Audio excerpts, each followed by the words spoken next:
On today's show, we looked into how a course rollback is affecting Hope Squad, and we also look into how students are feeling about the conversation of college. And finally, we look at one athlete's journey to her commitment to play at the next level. These stories and more on this edition of Hilltop News.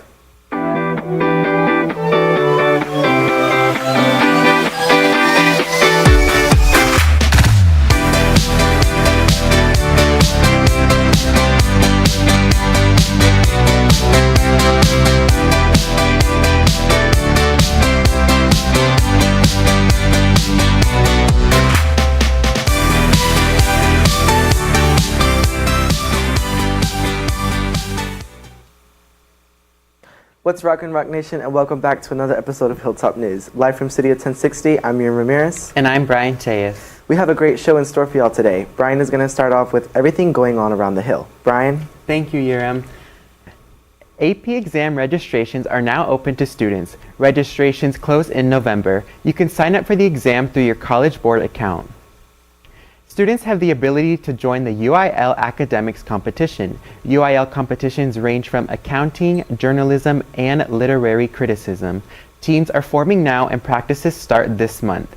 Head over to the RockHillMedia Instagram for more information in our story. The Fall Blood Drive is on Thursday, September 19th. Anybody who is at least 16 years old and willing to donate can participate. Sign up is available until all appointments are full. For more information, contact Ms. Bailey Cole in room 1101. As this week is Suicide Prevention Week, Hope Squad has been supporting mental health through various activities during lunches, but has also undergone a change in its core structure and hopes to better serve students. Tashri Pasupuleti has the story.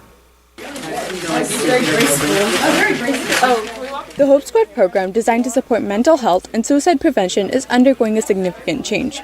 This year, the district is enforcing its original policy that limits students to participating only once in middle school and once in high school, marking a notable shift in the program structure. Students weren't really aware of what Hope Squad was, and so once it started to be known for the impact that it could make, then students wanted to be a part of that. So that's how it grew. And so I guess along with when it came to the district, it was also during the year of COVID, I believe. And so they were trying to get more students to be a part of that at that time. And so that's how more students were able to be in it more than once. However, not everyone is on board. Some students are taking action to change this policy. A petition is circulating in the school community urging the district leaders to consider the impact of limiting participation. Started Hope Squad last year as a junior, and Mr. Galloway sent me the link and I submitted an application for the Hope Squad National Council, and I was blessed to be able to get into it. And now I serve on a board of 42 that represent Hope Squad for the rest of the country.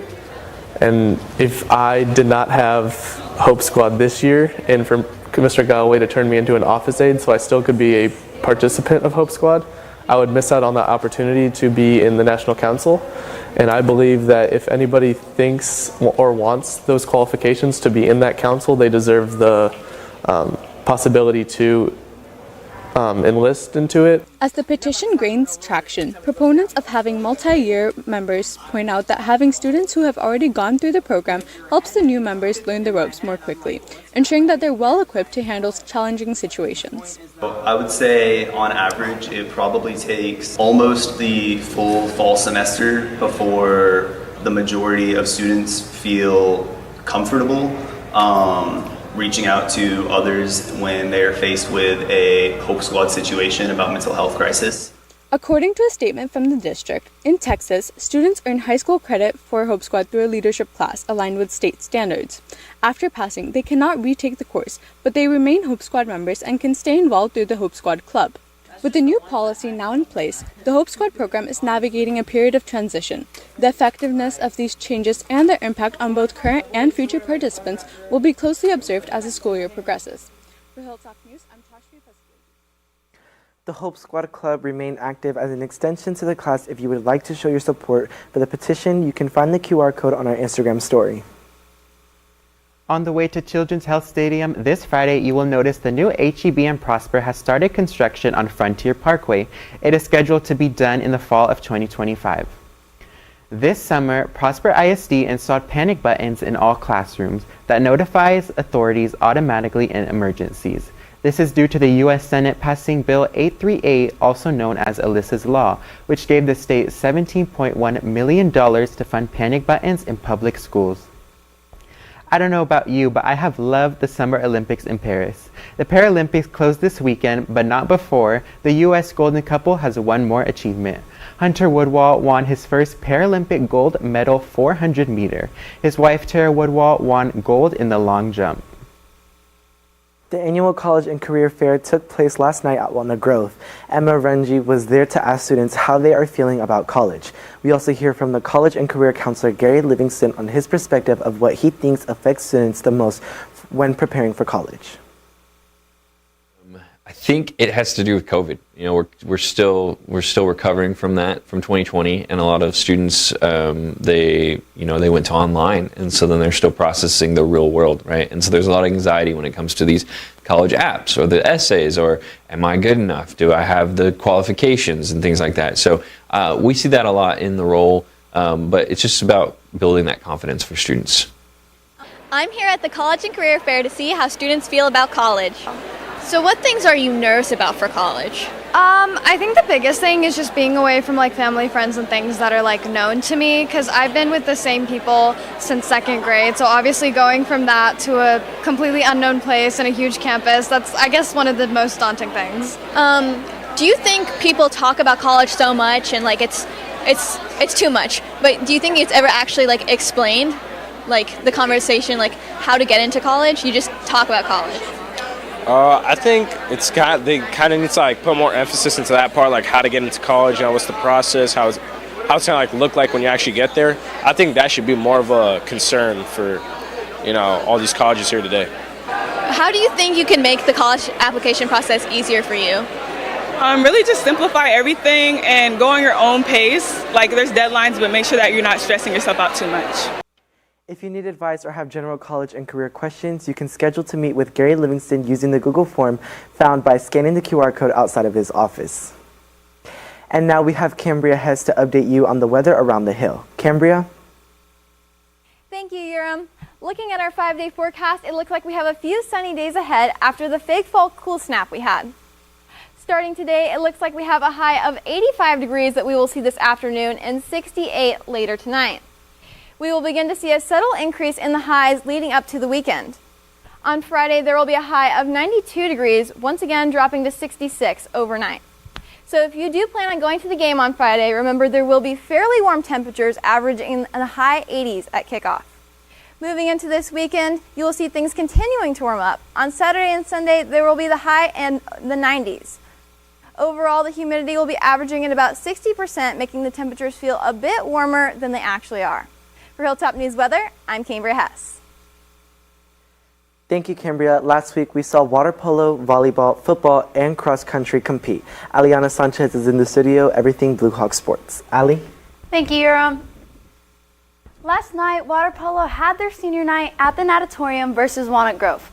Unfortunately, the boys team lost with a score of 5-17, and the girls team lost as well with a score of 3-16. Last Thursday, football played Sherman at home, starting the game on defense. Riley Hines caused a fumble deep in Sherman territory, leading to the first touchdown of the game by Jaden Bradley. Then, on Sherman's next drive, the defense held them to a punt on the 4th down that Jaden Bradley returned for a touchdown.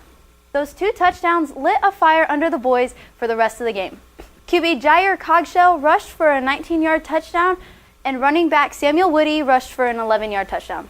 Wide receiver Dominic Sato had a 24-yard receiving touchdown, and Jalen Brown Delgado rushed for a 1-yard touchdown.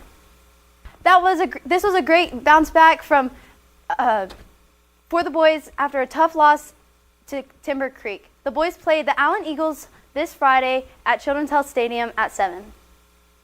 On Saturday, cross country ran at the McKinney Boyd Bronco Stampede.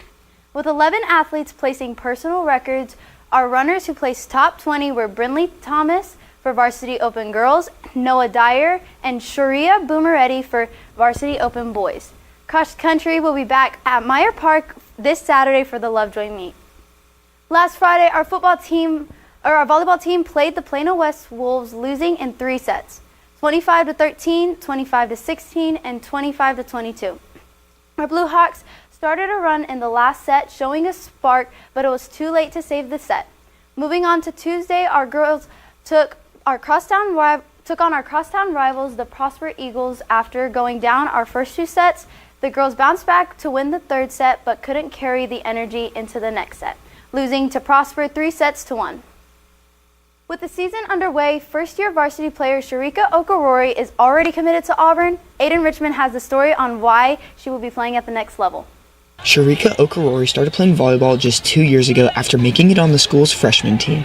Then during a practice one day, she got the first signal that volleyball was her calling. Like, it was a feeling that I never experienced before with like basketball. It was a feeling I never experienced before with track. It was like this ecstasy, and I was like, there's no way I can like go on without this. And then it came again when I was in a game, and then it came again when I was in another practice, and then it just kept coming. And I was like, okay, I just got to keep doing this. Sharika is a very thoughtful person who everything she does is with intent and with purpose, and she doesn't give up. It's nonstop. When she leaves here, she's going somewhere else to train and just get better, to get all those hours that maybe she missed when she was younger. She's trying to get them all in now. Sharika didn't join a club team until her sophomore year, and even then she says one of her biggest mentors was a teammate she grew along with at school. We're always just pushing each other to keep going and like keep pushing through the reps and all the blocking stuff that we do, and so we just like always are constantly like trying to make each other better and pushing each other through practices and games and stuff. She's been teaching me, and she's still there to teach me a lot more than what I've already learned. So she's kind of like the experience side that I really want to become. So yeah, she's kind of my role model. Even with her short career playing volleyball, Sharika has already found her next home after her time at Rock Hill is up. At first I was like, so you guys want me just because of like how I am right now? But they were like, no, like we saw you from like when you started volleyball. We've been following your journey all the way through. And that really set them apart from a lot of other schools like UCF, Texas A&M, all of those schools, because like they were like, we love you how you are right now. But that school, like they're here for the whole journey. And I just love the facility, I love the team, and I love the teammates, like, and I just love their energy.